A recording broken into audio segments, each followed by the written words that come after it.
The younger brother, known as the Sutton-Wrentham tornado, same day, an hour later. 5:30 p.m., an F3 tornado began east of West Millbury. It moved southeast to Foxborough, 28 miles through Worcester, Norfolk, and Bristol counties. And again, as we pointed out,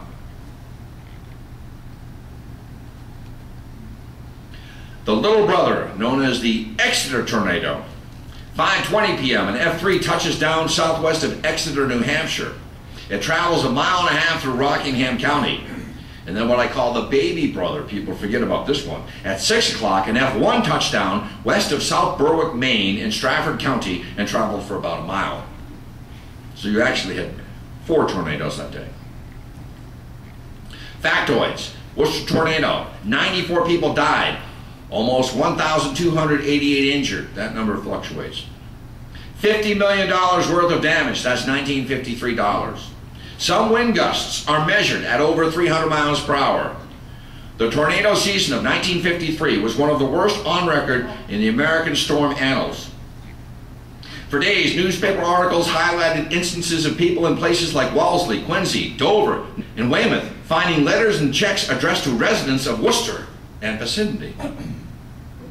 Just looking at the death toll, Worcester had 62 dead, 327 major injuries, $32 million worth of damage.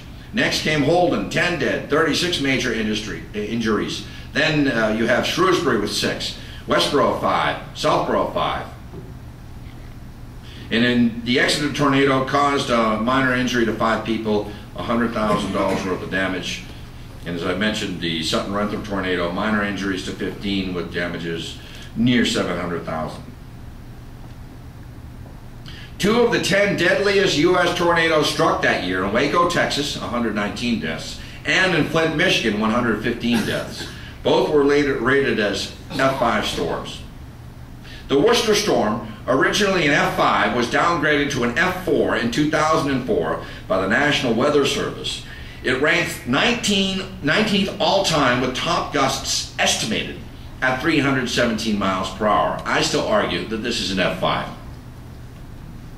Kind of like how Pluto got downgraded to a planetoid. June contributed 111 tornadoes and 244 deaths to that figure. No year since 1953 has been as deadly. In total, 1953 reported 422 tornadoes, resulting in 519 deaths. From 1950 to 1996, New England states have documented 395 tornadoes, with Massachusetts the most tornadoes struck of these states, reporting 134 tornadoes, averaging just under 3 per year. In contrast, Iowa reported 1,180 tornadoes over that period. This just shows you the front moving in to the east at 2:30, 5:30, and by 8:30 it was gone. I call this the Worcester A-bomb. The fear of an attack from communist powers was rampant during the early 1950s, and people had been told what to do in case of such an event. Everyone found the nearest shelter, whether it was their basement or their closet, and waited as the Worcester tornado passed. I never realized why my father, who worked as a defense intelligence operative, I can say that he's retired, and he was infatuated with having the station wagon full of gas at all times, and now I know. Eyewitnesses watching the Worcester tornado at first thought that it was being circled by a huge flock of birds, until they saw that it was actually trees, lumber, and even telephone poles that had been carried up into the sky by the howling winds. The damage the Worcester tornado caused was so severe that many residents at the height of the Cold War thought that the Russians had dropped an atomic bomb. Congress would actually debate in the weeks after the Worcester tornado if the atomic bomb testing that had been occurring in the upper atmosphere was responsible for this and other related monster twisters that ravaged the United States during 1953. Now we're going to go through these photos, courtesy of Mr. William Chittick, Mr. Richmond. I'll just present a visual here, not say much.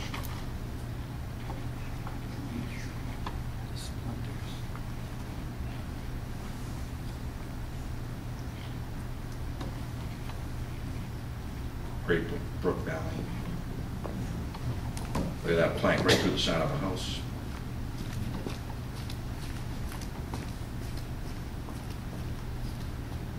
Assumption.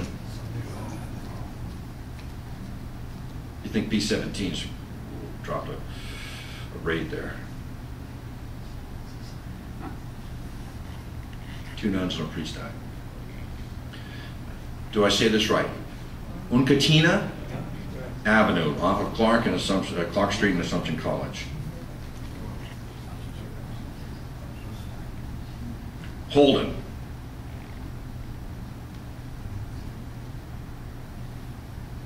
Chevy Chase Road. It had been picked as Sawyer's House of the Year and publicized in Better Homes and Gardens magazine neighborhood. Kids from Bradnell Street used to play in the old ruins for many years afterwards. Southborough. West Main Street near the center of Westborough.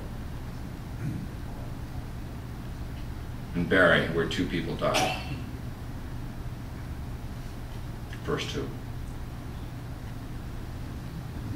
Bus upside down. At first glance, you might think that's the Fung Wah bus, bringing it in from New York City on the Pike at 90 miles per hour. But, sorry.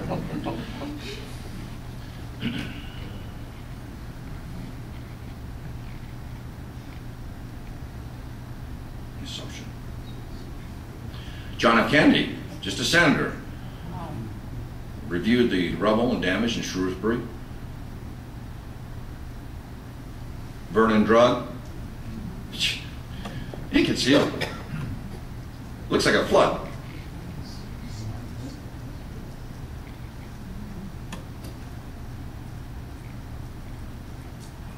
Laundry truck.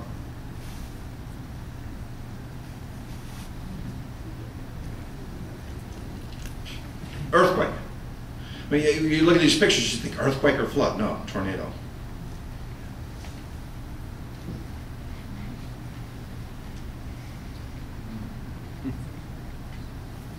What do I do now? I had no insurance. Where do I live?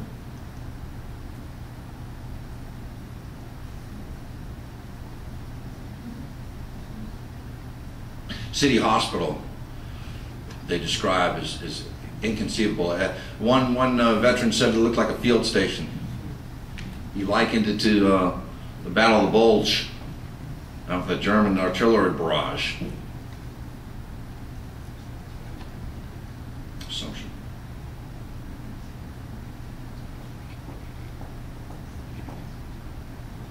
It's the bus that killed 2 people slammed into an apartment building. Colonial Way in Holden. Baby swept from the mother's arms. She found there, alive, 100 yards away.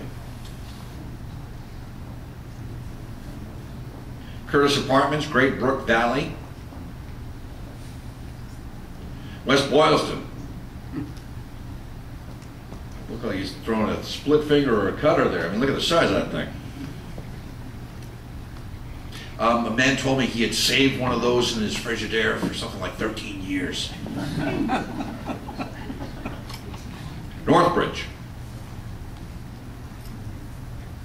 Rutland. Shrewsbury. And then the Great Worcester Tornado Fire, ironically on Burncoat Street. First sign of smoke. A house on Eunice Avenue.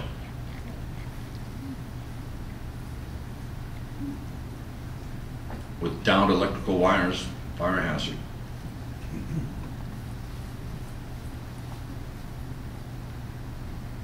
As if to compound the misery, along Burncoat Street, fires on Francis Street. 2 3-deckers ablaze on Francis Street. This was a conflagration, again, forgotten in the Worcester tornado. A 3-decker collapses, another still burning. Of course, the wind still whipping the embers, blowing them to the next building. In those days, the building codes were not as refined as they are today.